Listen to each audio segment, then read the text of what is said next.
guys, welcome to another Friday Waffle. It seems like, in fact it feels like a long time since I last did a Friday Waffle in my chair. I think last week I was in the car. Yep, that was in the car, that one. The week before I think I was sitting there, and the one before that I was in the kitchen. So listen, before I kind of get started, apologies about cancelling the planned Friday Waffle, the live Friday Waffle. Now, it was one of these videos that the opportunity arose today. My wife told me that she was going to be going across to one of her friends' houses, and so I thought, excellent, you know, she was going out about 7:30, so I thought, great, I'll do a live Friday Waffle. But things have now changed. Our friends basically cancelled. So my wife isn't going out. Now, to be fair to my wife, she said to me, look, you still go ahead, do your Friday Waffle, I'll just stay upstairs. Now, I'm not going to do that. It's not fair. I wouldn't expect my family to not be able to come downstairs because I'm doing one of these things. So apologies about anybody that was going to be making arrangements to, you know, to watch the thing. I know my mate Neil, he lives in Australia. He said he was going to be setting an alarm to get up for this. So apologies, Neil. I really am sorry. I think what I'll probably have to do in future with these things is, rather than announce it ahead of time, is just, it's going to be on the spur of the moment thing, because I really, although I shouldn't feel bad, because at the end of the day I'm just making YouTube content, and whether it's live or recorded should be irrelevant. But there's a group of people that watch my channel and you support me, and I do feel I've got, I feel I've got a certain amount of loyalty to you guys, and when I say I'm going to do something and then I don't do it, I feel really shitty. And I probably shouldn't be, because at the end of the day it's just a video that you're going to be watching, and you're not going to be watching it. So but sorry to Neil if you did get up especially to watch the live Friday Waffle, Neil. I'm so sorry, and I mean that genuinely. So anyway, you're stuck with a pre-recorded one, but it's been a long time since I've done a waffle up here in the old games room. Before I start, just a quick recap on the job. Excuse me. The contract that I work on, it was a 20-year government contract. The contract has now finished. It finished, well, it actually finishes on the 31st of March, which would be, is that tomorrow, I think it is?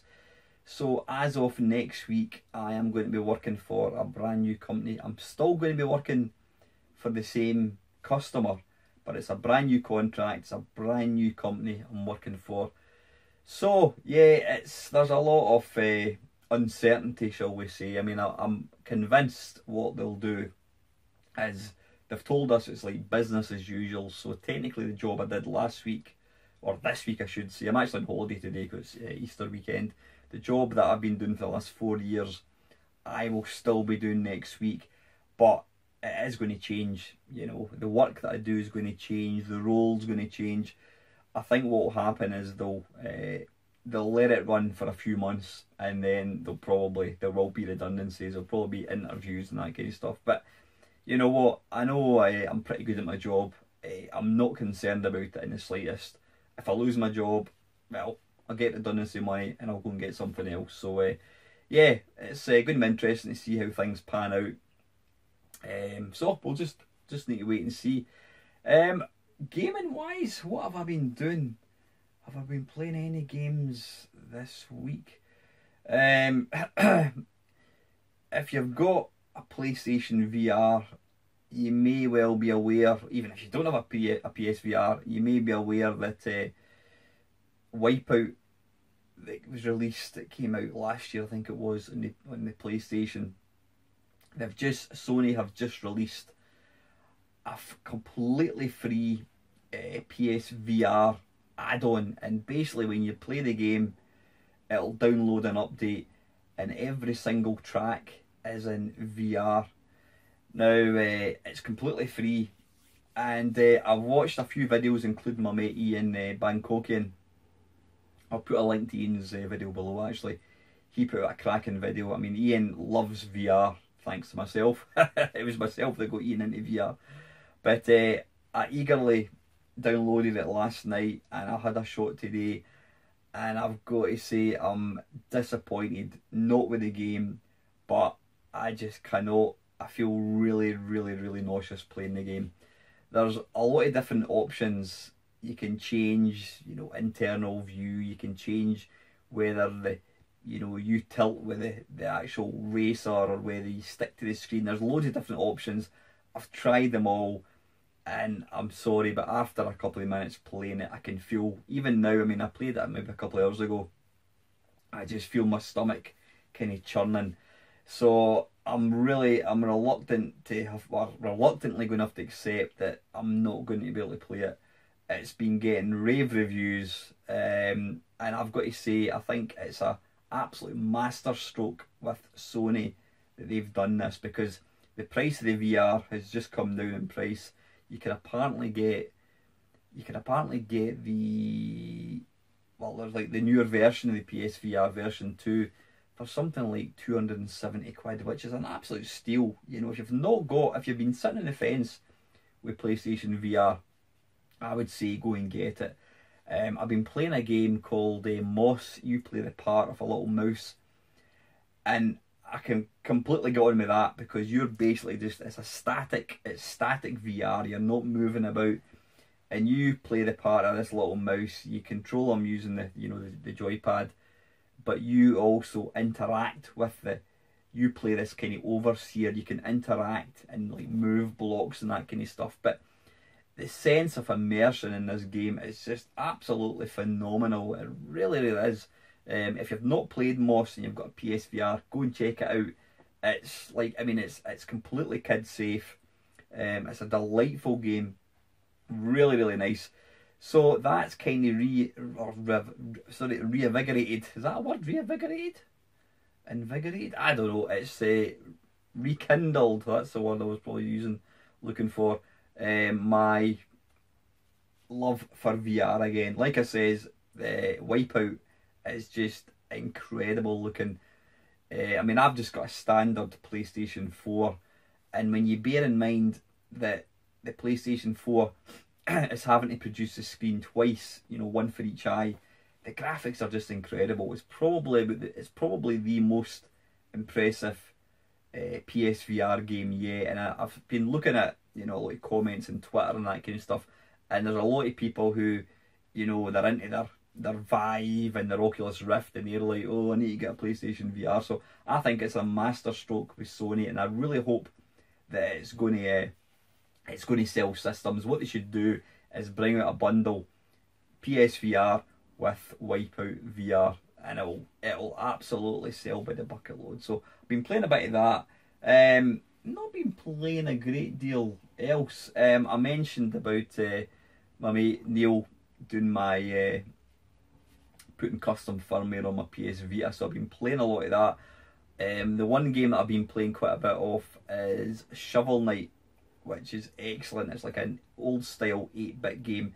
Now, I'm not normally a fan of these modern old style games, but I've got to say Shovel Knight is wonderful. It really feels like a real classic 8-bit game. It's pixely, but it's super playable, so I've been enjoying that a lot. So that's kind of been my week. Weather wise, it's absolutely shit. I mean, we're into April now. We'll be into April next in 2 days' time, and the weather's absolutely garbage. But anyway, so yeah, I'm just going to batter straight in with my questions, and kicking things off, I've got the ever reliable Mr. Batman.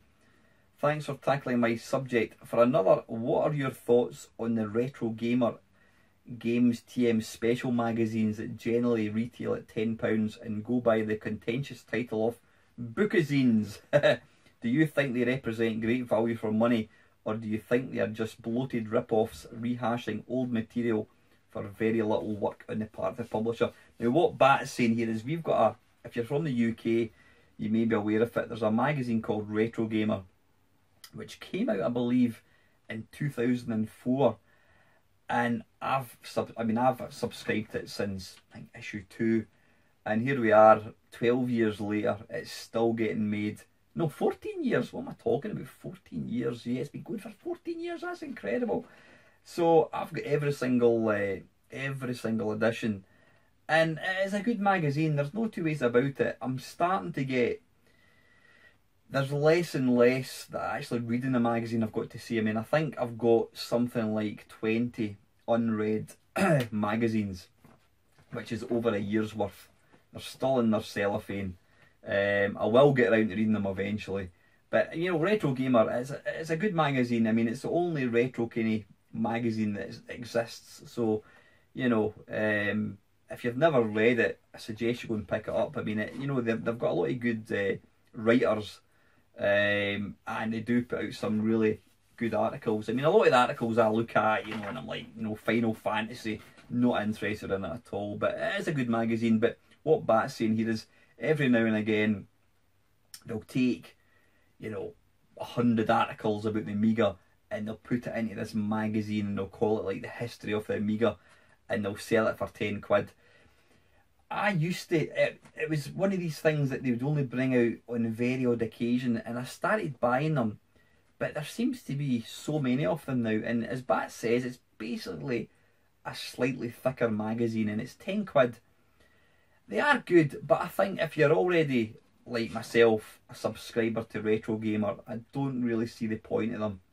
You know, they are good, you know, standalone magazines or bookazines, whatever they're called, they are good.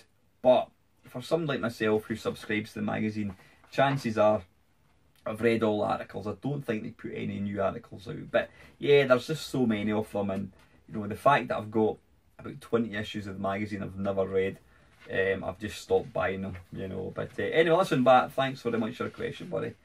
And next up, good to see a return, Silveretto Collector. Sorry, Silveretto. Sorry, Silveretto Collector. Beg your pardon, Tony. My good mate Tony, he's... Tony was a regular with the questions, but you've not asked any for a wee while, Tony, but it's good to see you return, mate. Always appreciate you taking time to ask me questions. And kicking things off with Tony is, now that you've had the PS4 PVSR headset for a while, what's your views, thoughts on it after using it for a while? Well, I've already answered that question, Tony. I've got to say, it sat and gathered dust for probably a good few months. I just kind of got out of the way of it, and I was starting to, I wasn't regretting buying it. I was starting to think to myself, maybe I should just sell it, I'm not using it. But then it struck me that, you know, I went on to the PS, what do you call it, store, the PlayStation Store, and there are a lot of games for it. There really are. And I thought to myself, I've not bought any new games for it for a long time. I mean, in fact, I've not bought any for it actually. I bought Resident Evil, but I had that before I got the PlayStation VR. So I've not been, you know, you can't buy hardware and expect to get software for free. So I thought I need to actually buy some stuff. So that's when I had a look, and this Moss game, the little mouse game, was getting rave reviews. So I bought that last week, and I'm really enjoying it. Really good. I mean, it's super impressive. And like I was saying, the what do you call it, Wipeout VR is just incredible. Sadly, it's not for me. My stomach, even now, you know, 2 hours later, I can still feel my stomach kind of churning a wee bit. So I'm a bit disappointed that I'm not going to play that. But yeah, if anybody, like I say, has been sitting on the fence, now is the time to buy it. It's gone down in price, and there are a metric ton of really good games. So yeah, great one. But number 2, is there any retro console or retro computer you wish you had but currently don't in your collection? There's the one machine which I've mentioned quite a few times, Tony, is the Sharp X68000, which was released only in Japan. I think it was kind of early 90s. It's basically it's way more powerful than an Amiga. I think it was quite costly when it came out in Japan, and they're extremely rare now. I mean, because it only came out in Japan, you know, there's very few. You just don't see them on eBay at all. There's a couple of reasons why chances are I'll never own one. One is, you know, the rarity. you just never see them. The second one is the price that they go for. Because they're rare, they go for daft money. And thirdly, excuse me, it's all in Japanese. So you really need to be able to speak Japanese to use the thing, I would imagine. So I've just got to make do with my emulator. I've got a quite a good emulator for the machine. But yeah, that's the one machine I'd like. The only one that I could get, and I've never really thought about it too much before, but I may look into getting one, is the Lynx, Atari Lynx. Especially the second one. I mean, the first one was massive and it just guzzled batteries by the dozen.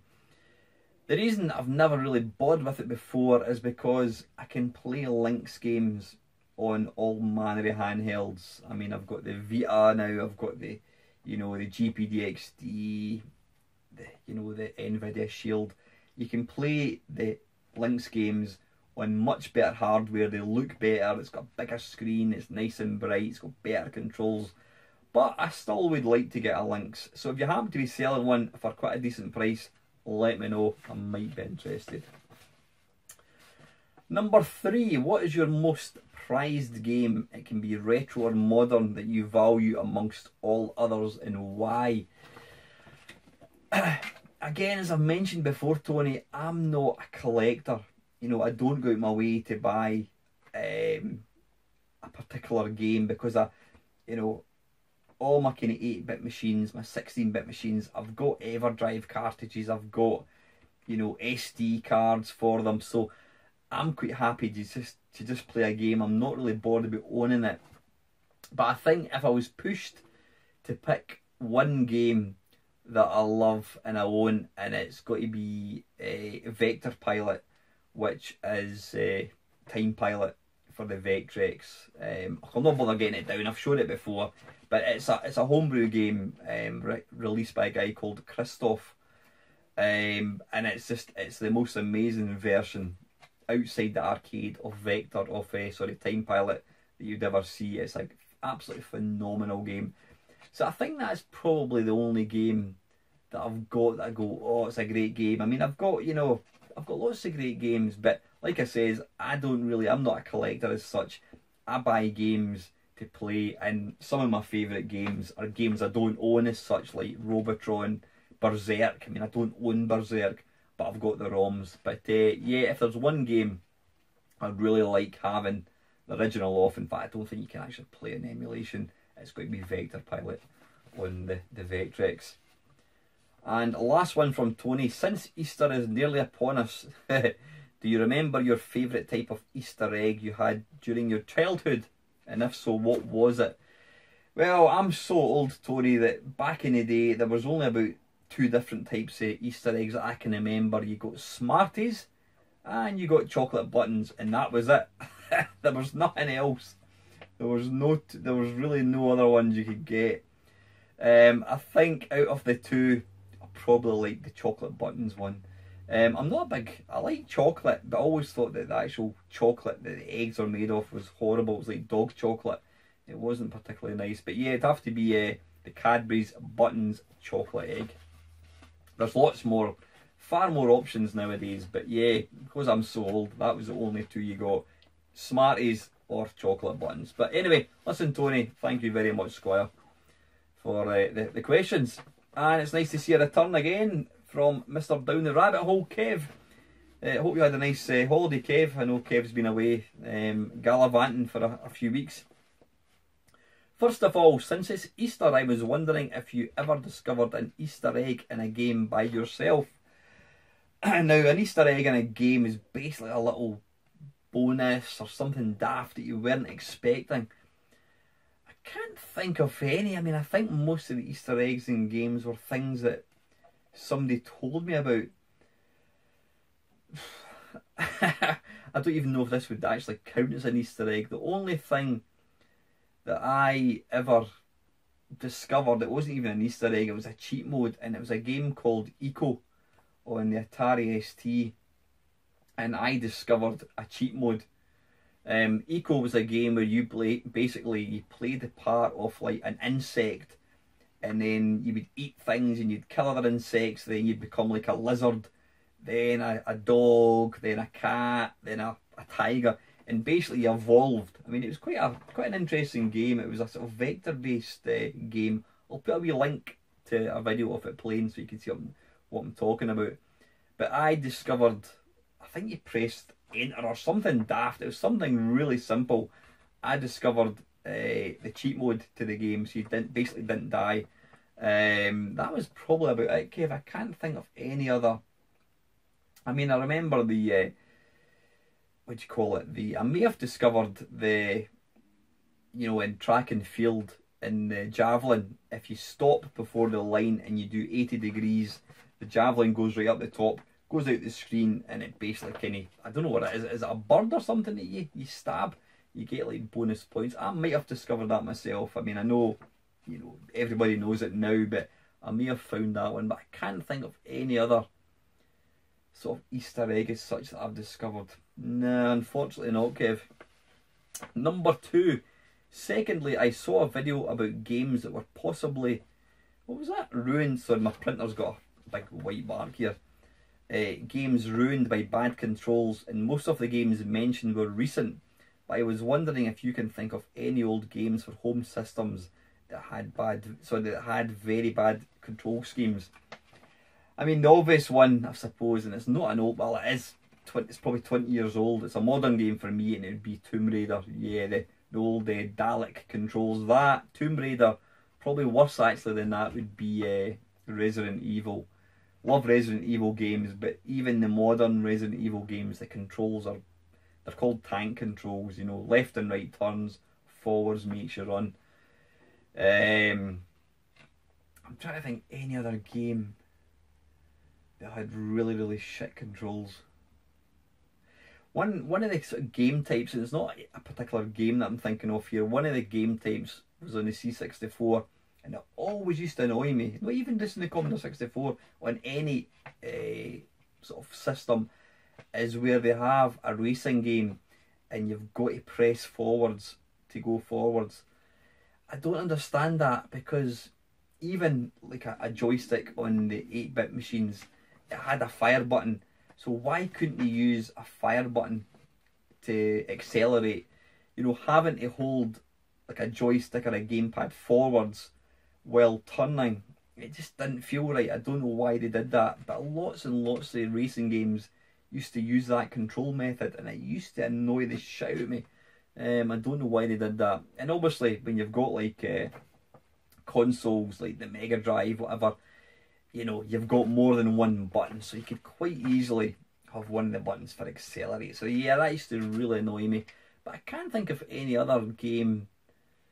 There's been games over the years that I maybe can't get to grips with the controls, and I've stopped playing it, but I can't think offhand what that would be. But no, certainly the Resident Evil games, the control method isn't the greatest. I am a big fan of Resident Evil, but the controls probably could have been a lot better. One thing that used to annoy me with games is where you're trying to pick up something, you know, you're trying to pick up a weapon or something. Now in real life, you don't have to think about, I'm going to pick that thing up. You walk up to it, you pick it up. So, you know, when you're playing a video game, you can end up getting to a point where you're walking around in circles trying to get something that should just automatically pick up. I mean, modern games now, thankfully, generally you walk over something, you automatically collect it. You shouldn't have to be right over it, be right over the thing, and then press a button. You know, it should just be something that happens. So I've seen that game mechanic before, where you're trying to pick up something and you're going round and round in circles trying to get it. That always annoyed the tits off me. Yeah, and thirdly, I feel guilty if I need to reduce a game's difficulty to an easier setting. I had to do that in a lot of classic Doom back in the day. Is there anything wrong with making games easier on yourself just to enjoy getting through? I was exactly the same, Kevin. I would start a game, I mean, even modern games, old games didn't really have, you know, they only had one setting. They didn't have, you couldn't change you couldn't change the difficulty level. But yeah, generally, if I was playing a game on when I say a modern system, the PlayStation, Xbox 360, I would always go for normal difficulty. And on a lot of occasions, whether I get bored or I'm just crap at the game, I get to a point where I can't get past, and I'll knock the difficulty. I mean, some games don't let you change the difficulty, which always annoys me, but I'll knock the difficulty down to easy. And I was like you, I would feel I was kind of cheating. I thought, nah, that's not right, you know, I shouldn't be changing the difficulty. So now, when I play any modern game, I usually put it on easy. Maybe it's just because I'm getting old, but you know what, I've got so many games. I mean, I must have about over 100 games for the Xbox 360, plus I've got all these games up there as well that I've just never played, and it comes down to time, or the lack of time. So rather than have all these games that I'm never ever going to play, I would rather get to the end of the game, finish it, move on.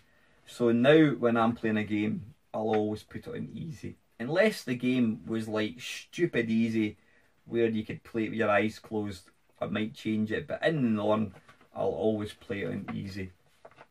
But I'm completely with you, Kev.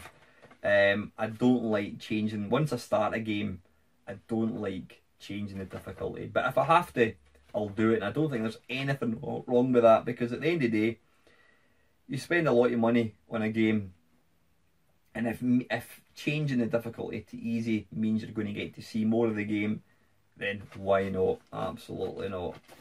And finally from Kev, question number 4. You have a modded original Game Boy with a backlit screen, but would you ever want your other handhelds like the Neo Geo Pocket backlit as well? Now sadly, Kev, I don't have a Neo Geo Pocket anymore. I used to, and I sold it. Oh, when did I sell it? I sold it about a year ago. Did I regret getting rid of it? Well, possibly. I like the fact that I had it. But the big reason, or the main reason, in fact the only reason I got rid of it, was because it was non-backlit. You know, it's easy to forget that, you know, the older consoles, older handhelds did not have backlights. I mean, the original Game Boy didn't have a backlight. You could play it, as long as you had some decent light behind you, you could get away with it. But the Game Boy Advance was completely and utterly unusable. Well, in my opinion, by the way, it was completely unusable unless you had a super bright light behind you.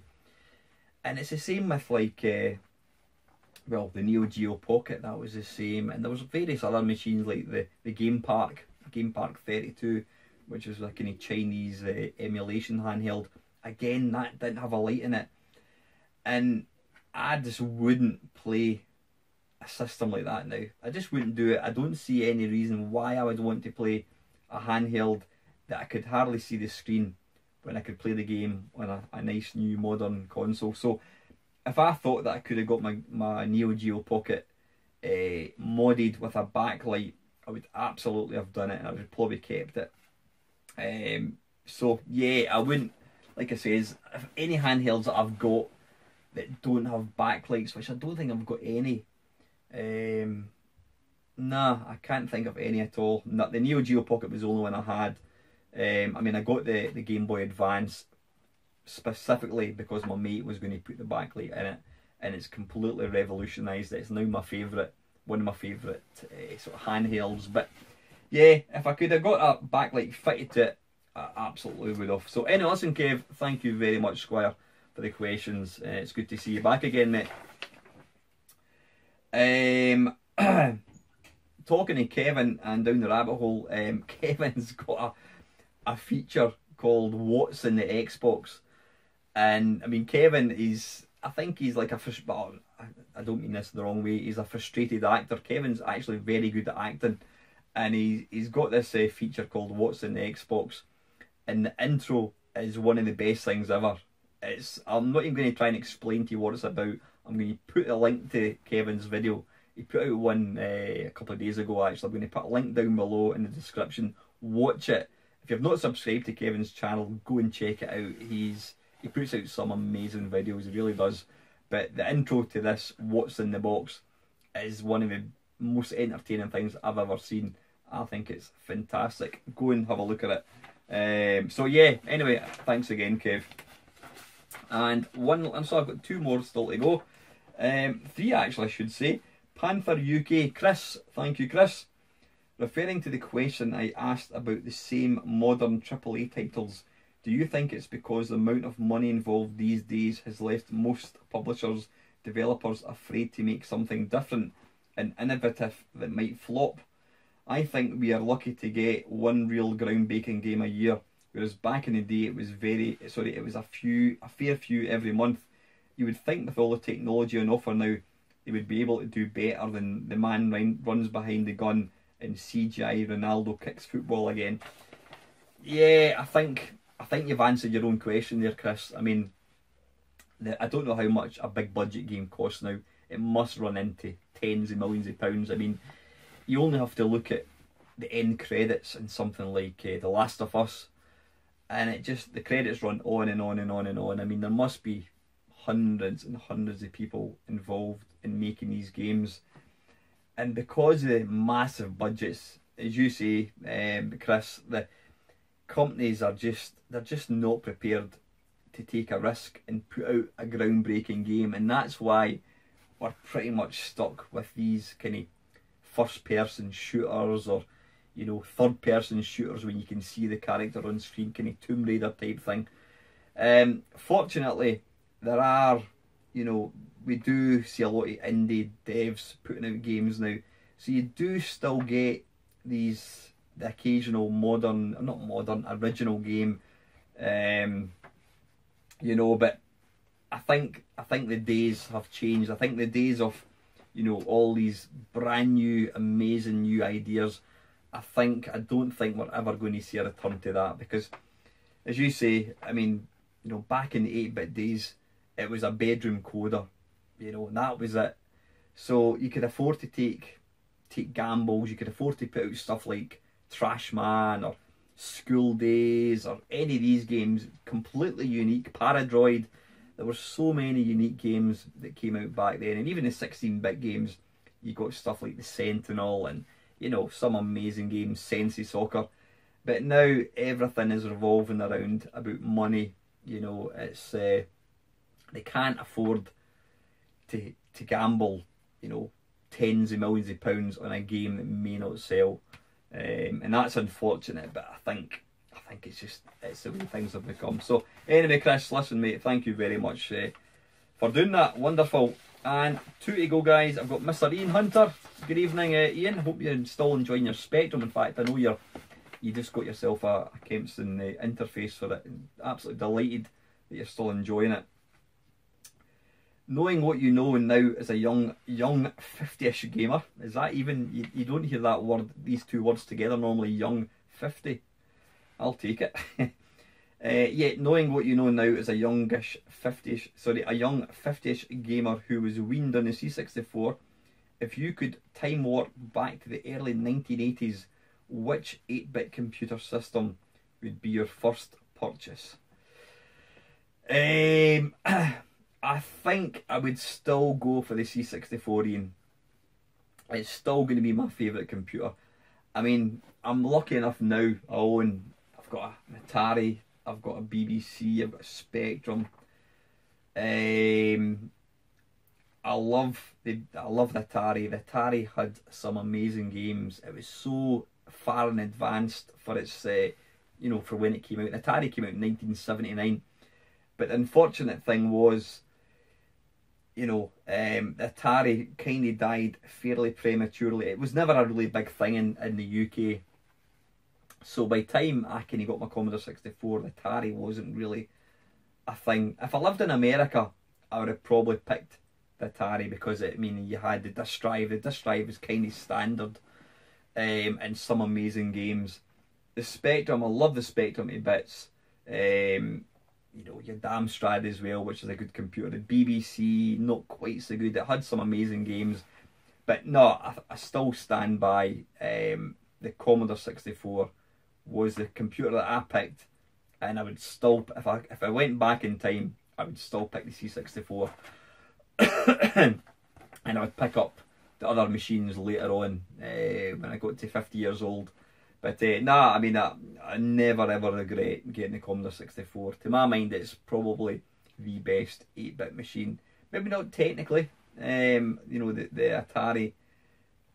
Well, saying that, you know, the Atari didn't have the SID chip. Nah, definitely, I would still stick with the Commodore 64. But great question, by the way.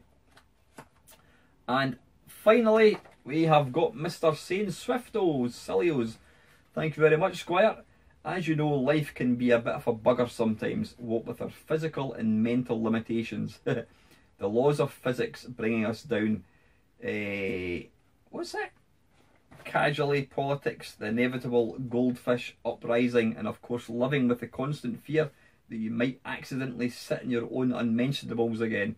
I sometimes wish that life could be more like a video game. So my question is this: if I could take one bit of video game logic from any game and implement it into reality, what would it be and why? Fantastic question, by the way. So if I could take one sort of skill or gaming logic, I mean, there's obviously different skills. You can fly, you can fire bullets and that kind of thing. I think what would be wonderful, I was thinking about the three lives thing. In fact, you know what, just before I get into this, does anybody know why the 3 lives has been adopted as a universal number of lives?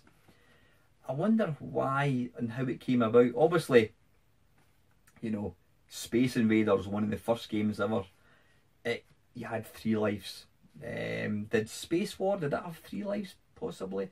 I'm guessing that's basically what set the scene. Space Invaders came along, you had 3 lives, and it's just been adopted as a sort of number of lives. I wouldn't want to have 3 lives, but what I would like is having the save state ability, and you can go back. So in other words, you can save your life, and then you can crack on, get to a certain point and go, nah, don't like this part of my life, I'm going to load up a save state. You can just go back, reload the game or reload your life and have another go at it. I think that would be pretty cool, but you wouldn't want to do it too often, because then you'd end up anything at all. You know, you go for a meal, nah, that meal wasn't very nice, I'll just load up a save state. There again, if you could have infinite save states, then it would basically mean that you would have the perfect life, because anything at all that you didn't like, anything bad, you know, it could even get to the point that you could stop accidents. You could, you know, there again, could you, I suppose what would end up happening was, you know, lose a parent. You think, I'm going to load up a save state from 10 years before, and my mum's not going to get cancer, she's not going to die of cancer. So you could end up doing that, but then what would then happen would be you'd end up losing 10 years of your own life. So you'd need to be very careful. But I think having a save state, being able to go back, load up a save state, would be pretty cool, because it just mean you could, anything nasty or naff that happens in your life, you could basically just rewind it. So anyway, an absolutely fantastic question that I'm interested to know what other people take on that would be. If you could take a game mechanic or something that relates to video games and use it in real life. I'm actually tempted to. In fact, you know what?